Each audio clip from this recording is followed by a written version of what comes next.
I'm DJ Quilliam, and today on my show I interviewed Stella Karm, who is both a senior at Stevenson and my sister. On my show today, we talk about both art and sort of her plans for college in the future, and I feel like it turned out pretty well, so I hope you enjoy. So we can just start by sort of talking about some of your college plans, Yeah, or open with some stuff about that. Yeah. for sure.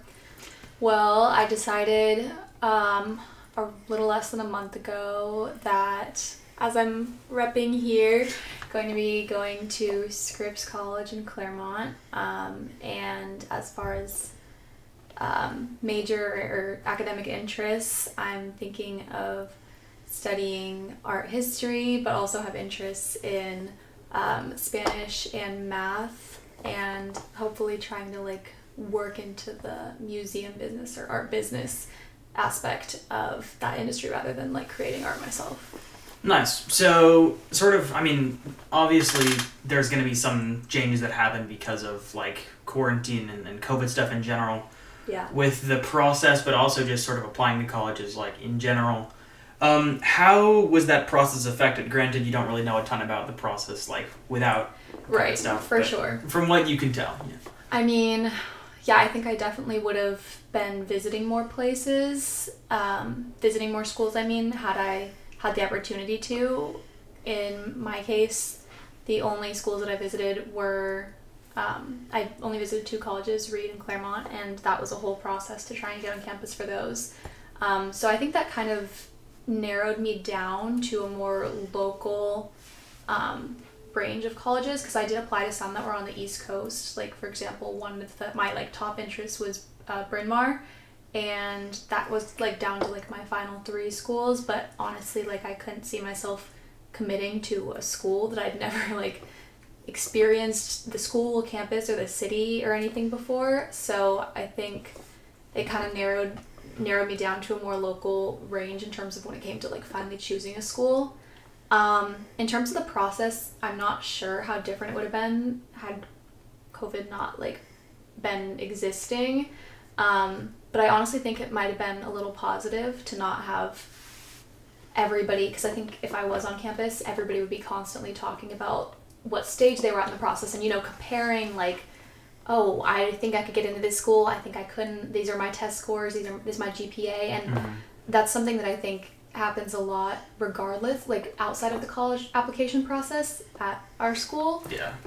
Which is good in some ways, bad in others, especially if you're feeling down on yourself and insecure about, because you're listening to all these comparisons around you happening. And I think being at home for that whole process definitely took away some of that element of competition and made it more individual, which was nice for me at least. So you were talking a little bit about your sort of interest in art and art history.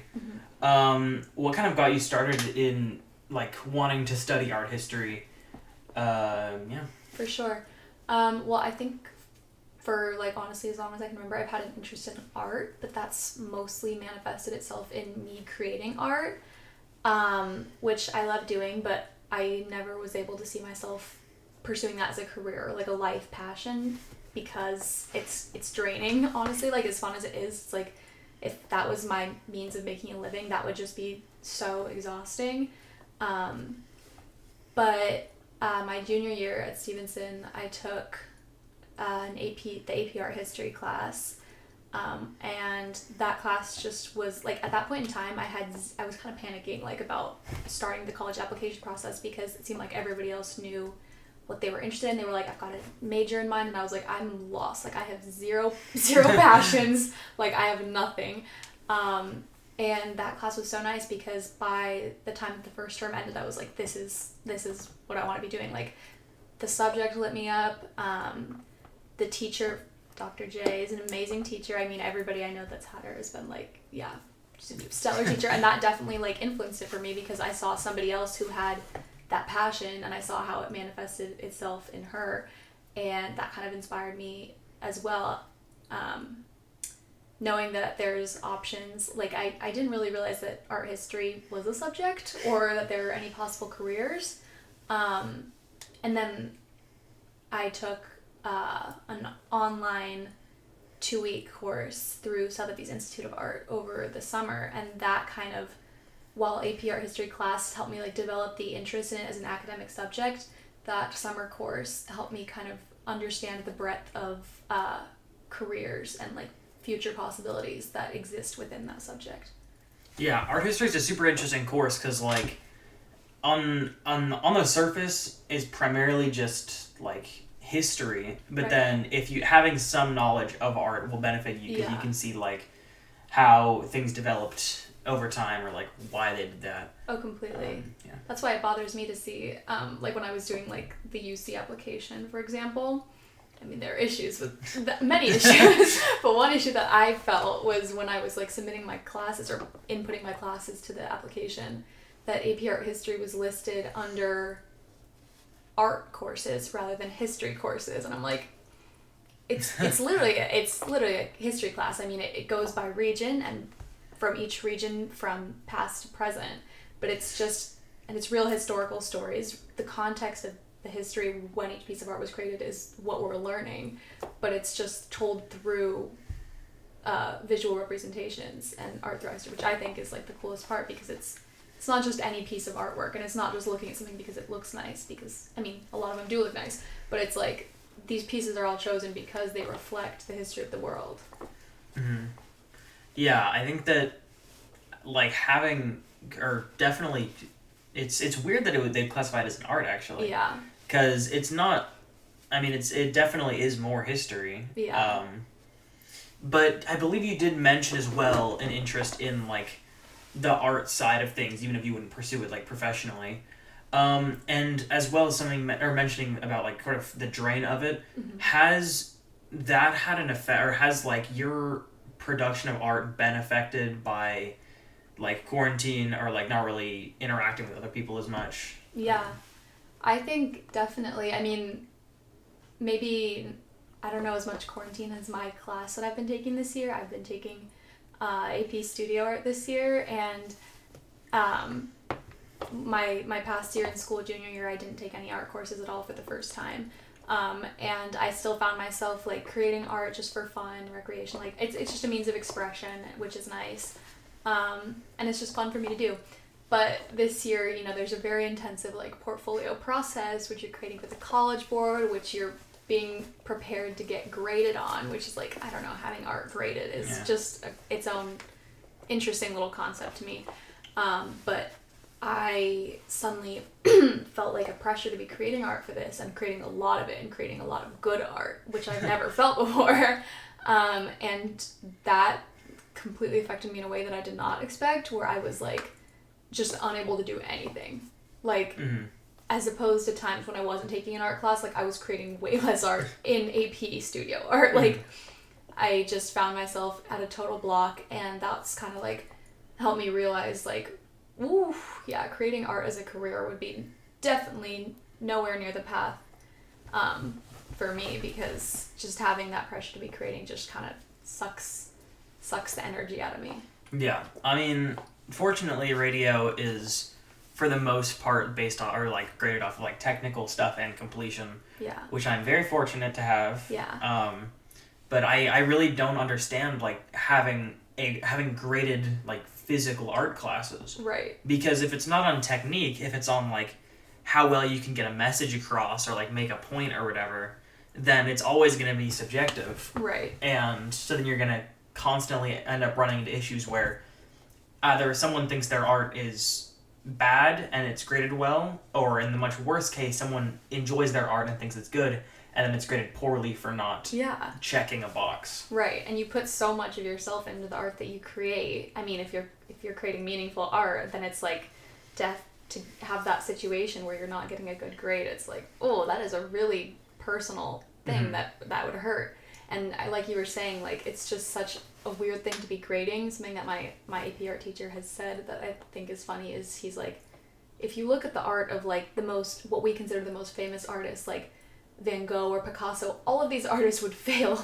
They would fail according to the College Board's AP portfolio. Like they all create like Matisse, for example, who paints the same thing over and over. Like you need, like, College Board needs variety. They need different meanings. They need a common thread connecting the different visual elements. Like, it's so specific, and it's crazy that it's imposed and graded on what is like high school, like teenagers creating art. These aren't even professional, artists. And I think on top of having art graded in the first place, which is already not great. Yeah. Having art graded on a scale of like an AP course. Yeah.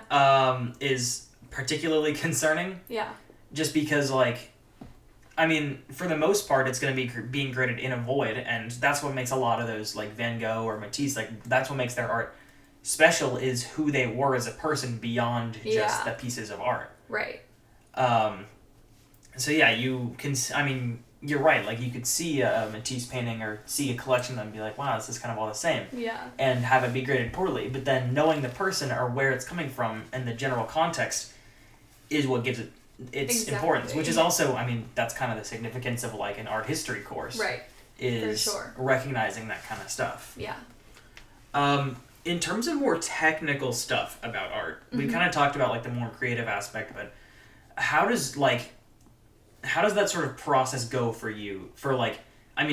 Just from like start to finish on a piece of art in general, that could be any medium, but like, how do you really get started? I think the most difficult part is like finding, I think it's like how people experience writer's block, just like finding inspiration for a concept, because I'm kind of maybe it's just me, I think I'm a more slow worker than most. So I'm like, I know I'm going to be dedicating a lot of time to whatever I'm starting to create. So I'm like, I want to have an idea that I think is strong enough, or I'm interested enough in exploring visually, that I can be dedicated to for a long time. So I think the brainstorming part is really interesting. I think in my sketchbooks, there are pages with no drawings on them. It's just pages of like text with like brainstorming and taking notes. And then maybe there's one of those ideas there that I'll like try and continue with. And then, I don't know if it's very interesting, but technically at that point, then I'll make thumbnails in my sketchbook with like, different compositions or ideas of what that idea could look like manifested visually, and then sketch it out. And usually I like painting, so then I would sketch on the canvas and then get to actually creating a color palette and putting it all together. Yeah, I think I definitely was hoping you'd talk about that. That's really interesting. I think my last few things that I've recorded have been like related to art stuff, and that's because I think it's really important for people to sort of get a better sense of like that kind, or a better sense of art in general. Like, a lot of the time when someone who's like not super educated on or whatever will see art and they'll think that it's like a one and done, like start to finish kind of thing. And just sit down and start painting. Or you just like take a photo or just like sketch out like, or anything really. Yeah. And it's definitely, that leads people devaluing art a lot of the time. Yeah. Where you'll end up with someone thinking like, well, this didn't take that long to make, right? Like it's just it's just like a pig or a portrait or something like that. When you're not really recognizing like the things that go into making it look good. Yeah, I think it's much more of a conceptual process too than some people imagine, which is what was interesting about art history and learning like the context, like especially with more modern artists where they've been able to talk about their intentions in creating a piece or why they created something. It's like you wouldn't be able to tell that just by looking straight at it. Like even a professional art historian can't look at one of those pieces without having that information and know exactly what its purpose was, which is why I think it's frustrating to hear people like talk about for example, modern art that they see, be like, oh, my 5-year-old could do this, or I could do this. And it's like, well, you didn't. Like, you could, but the point is that this artist did create it, and you did not. So you're allowed to create whatever you want, but it's taking the initiative and actually producing something that I think anybody who takes that initiative is an artist. Yeah. I'm going to rant for a second, because Please do. About modern art, it's not about how I dislike modern art, it's how it's incredibly undervalued, and I want to talk about one piece of art called Who's Afraid of Red, Yellow, and Blue. It was a colossal canvas. It filled an entire wall in a museum. Or, not a museum, sorry. Museum? Museum? Gallery? Gallery, thank you. I could not remember the word gallery. There we go. Filled an entire wall in a gallery, and it was just 3 vertical stripes of the colors red, yellow, and blue. And it was very bold. It was like clearly defined lines. It was like very straight. And this led a lot of people to think that it was just like worthless, essentially, because it was just a few lines. And this painting was destroyed. It was carved up by a vandal. Wow. And permanently, irreparably damaged. Wow. And after that, they decided to try and repair the painting because it was still very valuable, but it was destroyed. And they found out that after literal months of dedicated effort, they could not recreate the painting because there was a lot, the materials that went into the paint alongside it, like created a specific consistency and texture of it that was not, they could not recreate it because the artist was dead by that point. Wow. And even like any bystanders could tell the difference just from a glimpse that it was not the original Who's Afraid of Red, Yellow, and Blue. Yeah.